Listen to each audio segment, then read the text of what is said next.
En Caroline du Sud, une famille est prise en otage au cours d'un ambitieux vol de banque. La police trouve des suspects. Mais on ne parviendra pas à garder le chef en prison. Le FBI et la police de 4 États américains sont déterminés à arrêter le fugitif armé, même si ce dernier est prêt à tout pour éviter la prison.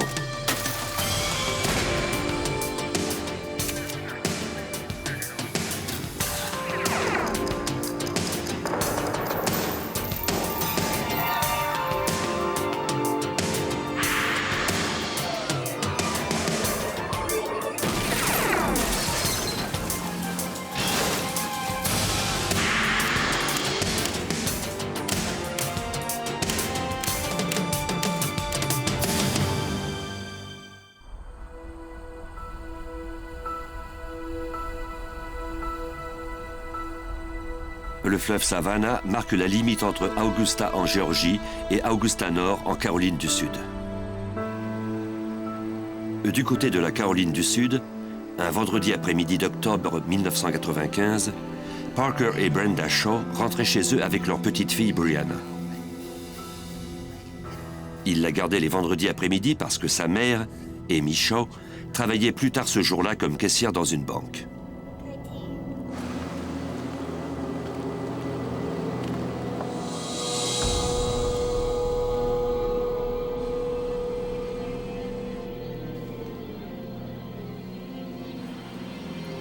Parker tenta d'ouvrir la porte de garage, mais le dispositif d'ouverture à distance ne fonctionna pas. Ignorant que quelqu'un était tapis chez lui, il entra dans la maison pour aller ouvrir la porte de l'intérieur.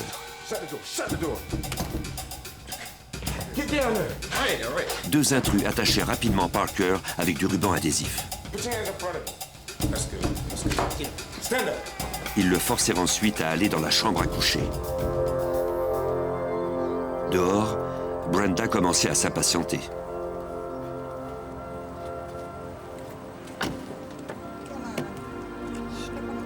Brianna et elle se préparaient à aller vers la porte d'entrée quand la porte du garage s'ouvrit enfin.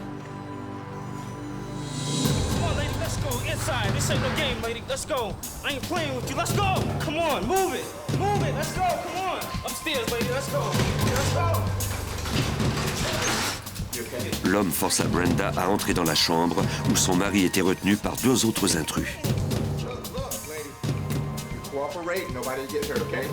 Les bandits prirent au couple argent et carte de crédit. Puis, celui qui semblait être le chef annonça qu'il était venu chercher Amy, la fille des Shaw, car elle travaillait à la banque. Il ajouta qu'ils allaient l'attendre. Les intrus retinrent les Shaw captifs pendant plus d'une heure. À 19h, le chef ordonna à Brenda de se rendre au salon avec lui, laissant l'un de ses hommes surveiller le mari et sa petite fille. Ils attendirent l'arrivée d'Amy en regardant par la fenêtre. Ils connaissaient l'heure exacte de son arrivée.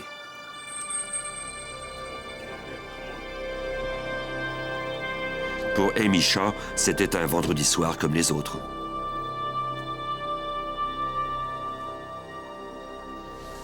Le malfaiteur ordonna à Brenda de se rendre à la porte d'entrée.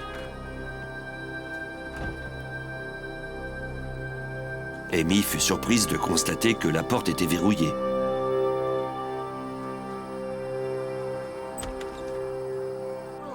Elle se douta aussitôt que la situation était anormale.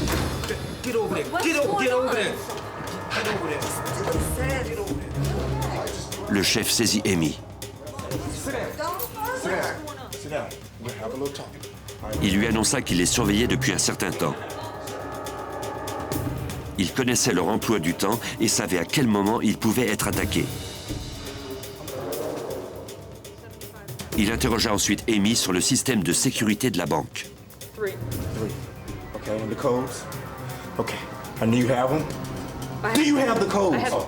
Lors de son entraînement, Amy avait appris qu'il était plus prudent d'obéir aux ordres d'un voleur. Amy déclara qu'elle pouvait le faire entrer dans la banque, mais qu'il fallait 2 codes pour ouvrir la chambre forte et qu'elle n'en avait qu'un.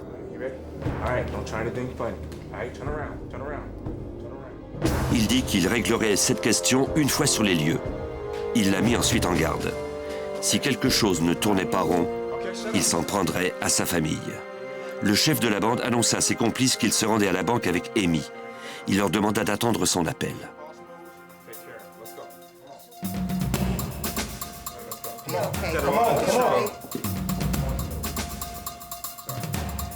Les parents de la jeune femme et sa fillette espéraient que le chef ne ferait pas de mal à Amy. En partant, le ravisseur retira sa cagoule pour ne pas avoir l'air suspect en public. À la pointe de son arme, Amy traversa le fleuve Savannah pour se rendre en Géorgie où était située la banque.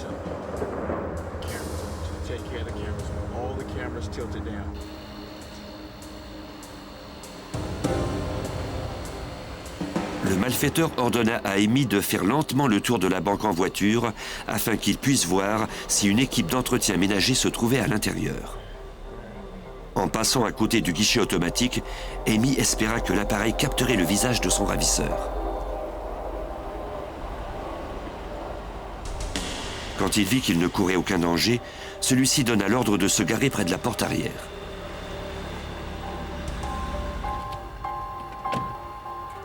Une fois à l'intérieur, elle devrait lui expliquer ses moindres gestes afin qu'il s'assure qu'elle ne déclenchait pas le système d'alarme. Une fois de plus, il la menaça de la tuer si elle n'obtempérait pas. Une fois à l'intérieur, Amy lui montra les systèmes d'alarme qu'elle pouvait désactiver.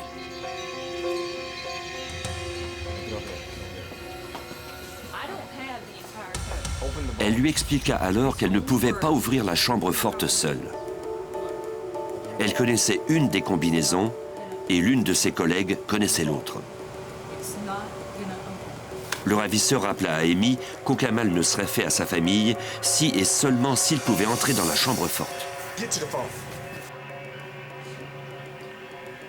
À la maison des chats, les intrus avaient forcé la famille à rester dans le salon d'où ils pouvaient surveiller l'avant de la maison. Les chats espéraient que cette terrible mésaventure se terminerait sans incident, mais le ravisseur était de plus en plus nerveux et prêt à tirer.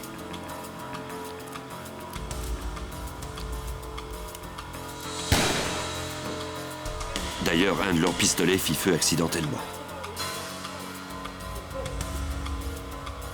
Les intrus craignaient que le coup de feu n'ait alerté les voisins. Ils furent encore plus inquiets quand ils virent une voiture se garer devant la maison.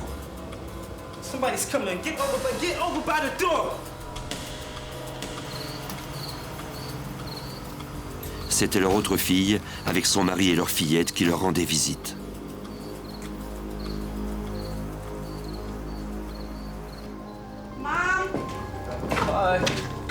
Ils furent maîtrisés dès qu'ils entrèrent dans la maison.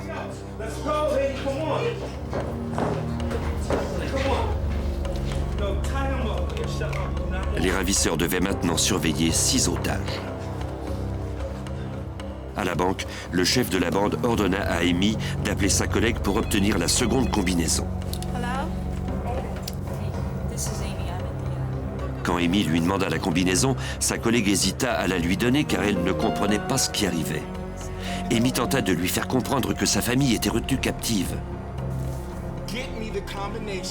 L'intrus lui arracha l'appareil des mains, menaçant la collègue d'aller chercher lui-même la combinaison. La collègue donna finalement la seconde combinaison pour protéger Amy. Le ravisseur garda la collègue en ligne pour s'assurer qu'elle n'appellerait pas la police. Amy introduisit en tremblant la deuxième combinaison. Mais la chambre forte ne s'ouvrit pas.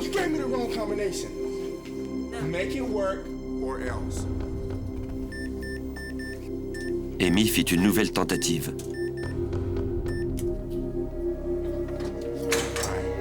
La porte s'ouvrit enfin. Le voleur s'assura qu'Amy garderait sa collègue au bout du fil.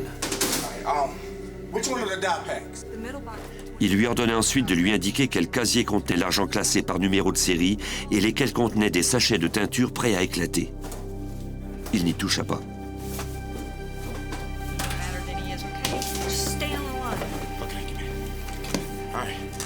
Après avoir pris l'argent, le ravisseur d'Amy lui ordonna d'appeler ses parents sur une autre ligne.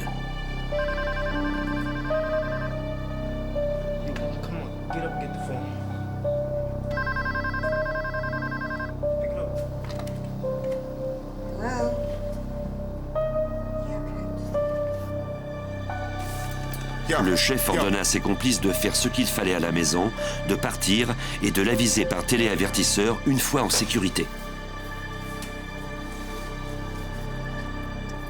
Il s'enfuit avec plus de 86 000 $.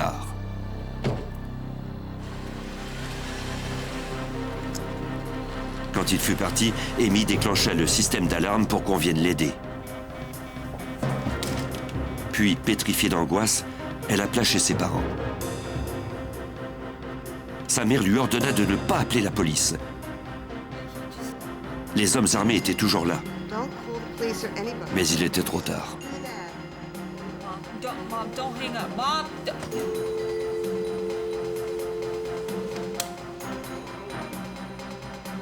Les hommes s'assurèrent que les membres de la famille étaient encore ligotés.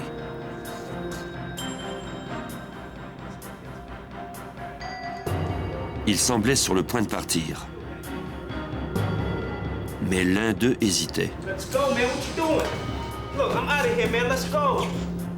Il y avait 6 témoins gênants à ce crime. À 20 h, les agents du service de police de Richmond County répondirent à l'appel de la banque en Géorgie pour apprendre que le crime le plus grave avait été commis de l'autre côté du fleuve. L'enquêteur en chef était Kenneth Booth. On a transmis toutes les informations au bureau du shérif d'Edgefield County, en leur disant que la famille était peut-être encore captive. L'enquêteur Don Bullock du bureau du shérif d'Edgefield County en Caroline du Sud prit l'appel. C'était un cas de prise d'otage. Pour nous, c'était un code 1, ce qui signifie qu'on doit se rendre sur les lieux le plus vite possible. La famille avait appelé pour dire que les hommes étaient partis, mais les policiers devaient s'en assurer.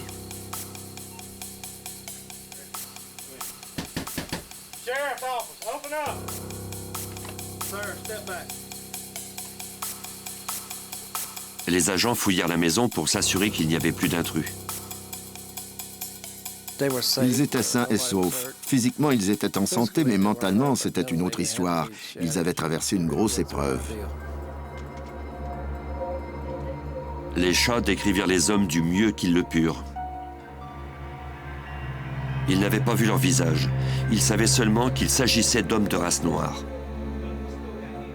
Ils étaient armés et agressifs. L'un d'eux avait braqué son arme sur Parker Shaw. Mais il n'avait pas tiré.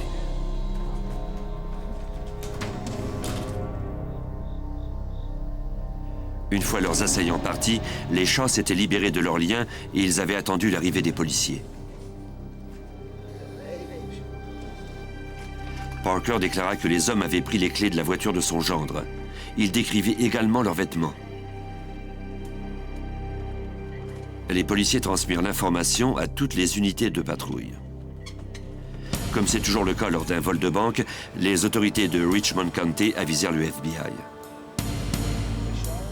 L'agent spécial Jerry Jones du bureau d'Augusta en Géorgie rencontra Amy pour l'interroger. Elle lui décrivit le chef de la bande et lui indiqua dans quelle direction il était parti. Elle déclara qu'elle croyait qu'un appareil avait capté son image et parla à l'agent Jones de la caméra du guichet automatique à l'extérieur de la banque. Elle avait tenté de le faire s'approcher suffisamment pour que l'appareil puisse capter son image. Malheureusement, celui-ci n'était activé que lorsque quelqu'un introduisait sa carte bancaire dans le guichet. Ça n'a donc pas fonctionné. Les caméras à l'intérieur ne l'avaient pas filmé non plus. L'enquêteur Bullock arriva sur la scène du crime à Augusta Nord, où les experts le mirent au courant de l'état de la cueillette des indices. Des techniciens de la division des autorités policières de la Caroline du Sud avaient relevé des empreintes huileuses de chaussures sur le sol du garage et les avaient photographiées pour d'éventuelles comparaisons. Dans la maison, les techniciens trouvèrent la douille du projectile tiré dans le salon. Elle provenait d'un pistolet de calibre 38, mais il n'y avait aucune empreinte digitale.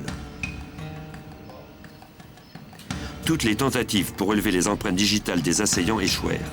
Ceux-ci portaient des gants qu'ils n'avaient jamais ôtés. Au bout de l'allée, les enquêteurs trouvèrent un véhicule coincé dans le fossé. Quand les deux suspects ont quitté la maison, ils voulaient prendre une voiture et ils sont revenus à l'intérieur chercher la clé d'une des victimes.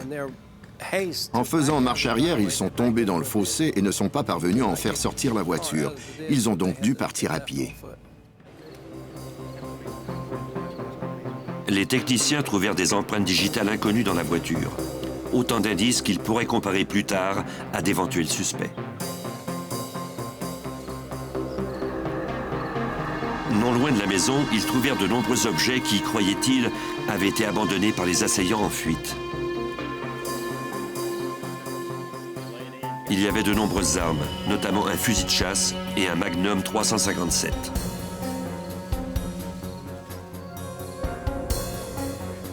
Des vêtements, des cagoules et des gants trouvés dans les buissons correspondaient à la description des vêtements des assaillants.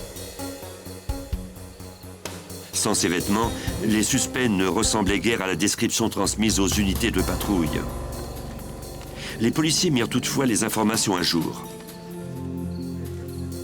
Il s'agissait de 3 hommes de race noire, 2 sans doute à pied et un autre à bord d'une berline bleu foncé. Ils étaient armés et dangereux.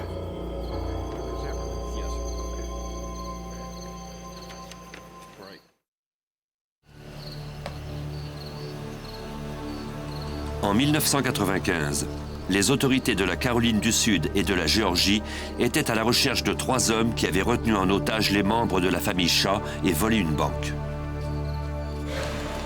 Moins d'une heure après l'appel au service d'urgence, un policier qui n'était pas de service se rendait à la maison des Shaw quand il entendit sur sa radio la nouvelle description des suspects.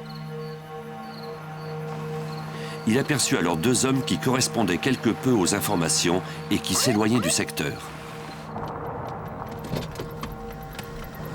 Hey guys, let me talk to you for just a second.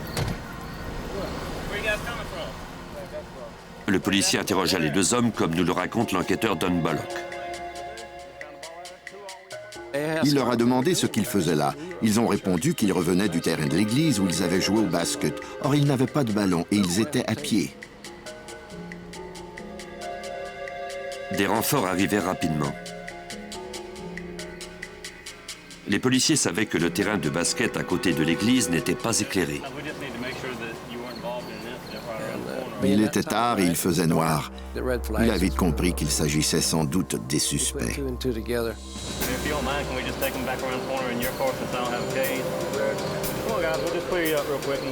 Les 2 hommes acceptèrent de se rendre à un poste de relais de la police près de la maison des Shaw pour y être interrogés.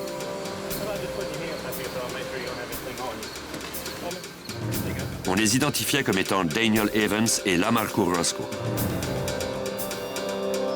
À la banque, l'agent spécial Jerry Jones apprit que 2 hommes étaient détenus provisoirement. J'ai décidé de quitter la banque quand j'ai vu que la caissière était en sécurité. J'ai traversé en Caroline du Sud pour y interroger les 2 suspects.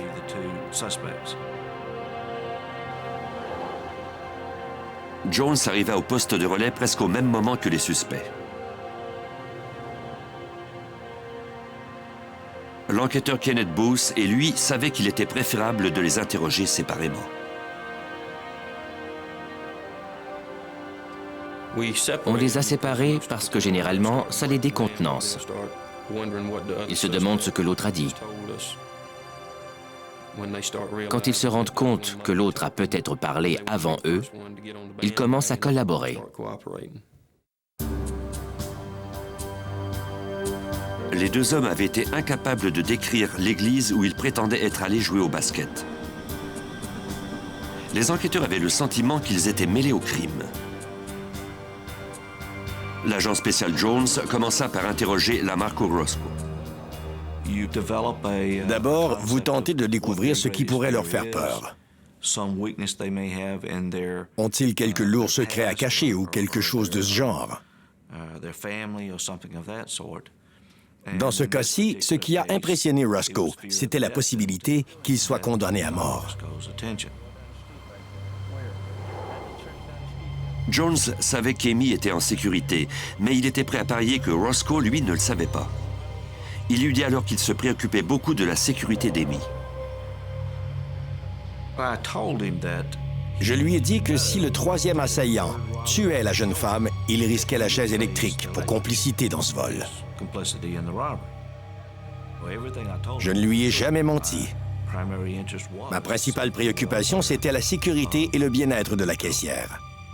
De plus, je ne mentais pas en lui disant que si le troisième ravisseur tuait Amy, lui et son complice pourraient être condamnés à mort. Le suspect ne tarda pas à reconnaître qu'il était impliqué dans le crime. Quand on lui demanda comment s'appelait le chef de la bande, il déclara qu'il ne le connaissait que par son prénom, Chris. Il croyait que la première lettre de son nom de famille était un J. Un autre des policiers connaissait bien les voyous d'Augusta. Il a reconnu ce nom et lui a demandé s'il parlait de Christopher Jeburk. Le suspect a répondu que c'était bien lui. Jones interrogea ensuite l'autre homme, Daniel Evans. Je lui ai dit que son complice était déjà passé aux aveux et il m'a immédiatement raconté ce qui s'était passé ce soir-là. Je voulais qu'il me confirme le nom du troisième complice de son propre chef et il m'a tout de suite dit qu'il s'appelait Christopher Jeburk. En parlant à Roscoe et Evans, les enquêteurs se rendirent compte que les deux hommes étaient sous les ordres de Jeburk. Ce n'étaient pas eux, les cerveaux qui avaient orchestré toute l'affaire. Ils ne savaient pas grand-chose de ce qui se tramait, si ce n'est ce qu'ils avaient fait au cours des derniers jours. Cela avait principalement consisté à accompagner Jeburk à plusieurs reprises à différentes banques et à échafauder le plan de ce vol.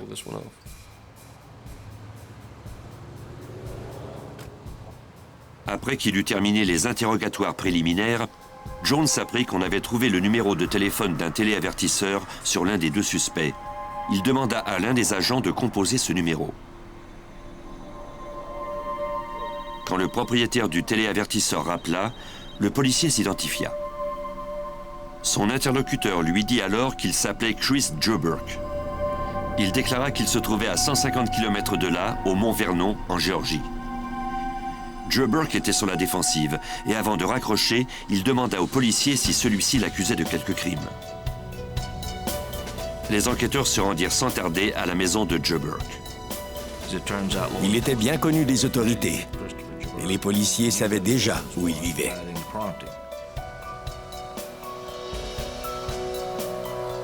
S'il était le chef de la bande, il savait maintenant qu'il était recherché par la police.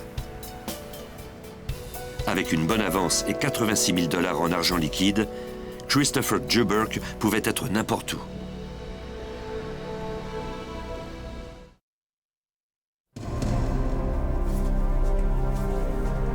En octobre 1995, les autorités étaient à la recherche de Christopher Jeburk suite à un enlèvement et à un vol de banque à main armée. À la requête des agents du FBI et des policiers de Richmond County, la mère de Jeburk l'appela sur son portable pour lui demander de venir parler aux autorités. Vers 1h du matin, il arriva, accompagné de sa petite amie.